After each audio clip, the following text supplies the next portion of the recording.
You think being a writer is cool, right? Until I tell you about these weird quirks that writers have. Let's talk about weird writing habits.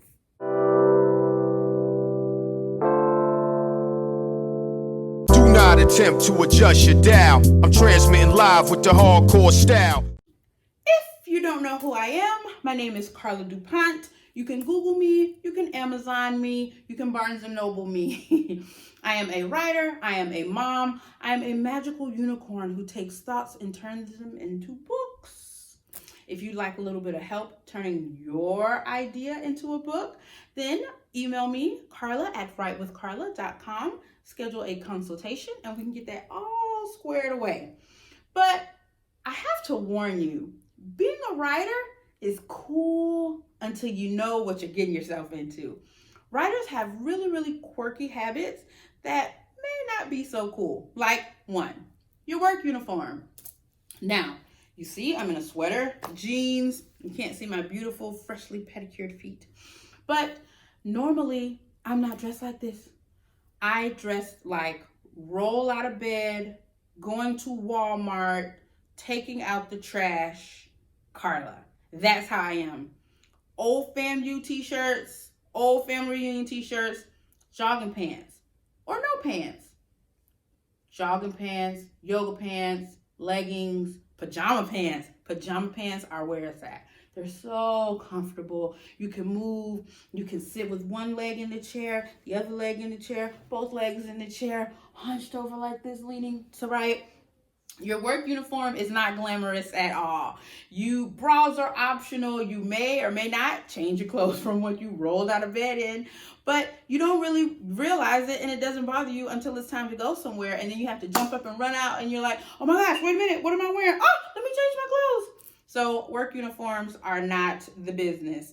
2, you develop an unhealthy addiction to beverages, whatever your beverage of choice is. You hear me talk about wine all the time.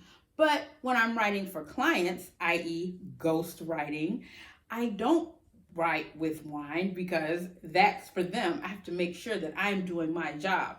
When I write for clients, I drink tea or frappuccinos, white chocolate mochas from Starbucks with 3 extra pumps, caramel drizzle and stirred. And no, please, no, don't leave off the whipped cream.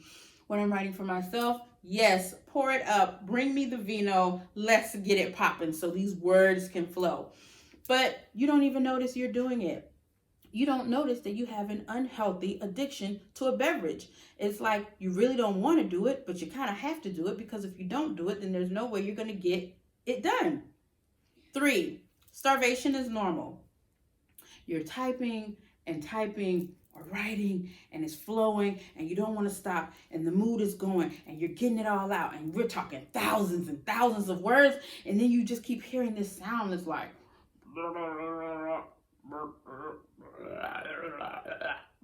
what is that? That's my stomach. Oh my gosh, I haven't eaten since yesterday. I haven't eaten all day. Oh my gosh, how did I go all day without eating? But then you look at your word count and you're pushing 25,000 words and you're like, that's why I didn't eat. I didn't even notice it. So unless you set yourself up with an awesome buffet of snacks, which I've learned to do, then you will just be chomping off at the bit anything in your pantry that you can eat. Chips, cookies, popcorn, even if you burn it and you just have a few kernels that you can eat, you're going to take whatever you can get. Why? Because you're starving and you will literally fall into a puddle of human mass on the floor if you don't get something in your system in the next 0.2 seconds. 5, you become a nocturnal animal. It doesn't start out that way, of course, because you're normal, right? You have a normal job, you have children, you have a spouse or a lover, someone who's taking up your time, you have friends, and you have a life. And then the more you write, the deeper you crawl into this hole. And the more you write, the deeper you crawl into the hole. And then the more you write, you're in a well. The well is called darkness, and that is where the greatest ideas come. Why is that, Carla? Because it's dark, it's quiet, Nobody's interrupting you. Nobody's calling you. Nobody's texting you. Your email alerts are not going off. So you are able to just like dive into this place, this world, these characters that you've created. You can also dive into this motivation and self-help. Like, yes, I really, really want to help these people. Let me tell them a story of how I got out. And now let me tell them how they can use what happened to me to motivate them to do better and move forward. Then you look up and realize that you're sleeping all day and you're up all night. Or if you can't sleep during the day yet because you're not a full-time writer and you're not getting paid to do it, you're still up all night and you're wondering, oh my gosh, what's happening to my life? It's fine. It's normal. Well, it's weird to the world, but it's normal to us because writers, we are a unique species. 6, any disruption is offensive. You hate disruptions because they interrupt your writing time. If you have to leave the house, you're like, why is this happening? Why am I leaving my house? I don't want to leave my house. This is where I love to be. Why? Because I want to write. Because in your mind, you're thinking, what am I going to do today? I'm going to write. And then I'm going to go have lunch, take a little nap, and then I'm going to write. You're going to do it again. All you want to do is just write all day because you just need to get it out. It's like fire shut up in your bones. It's like catching the Holy Ghost. Like you just have to write and people don't get it. But you do and you just have to write and you don't want to be disrupted and you don't want to leave your house. Which brings me to 7.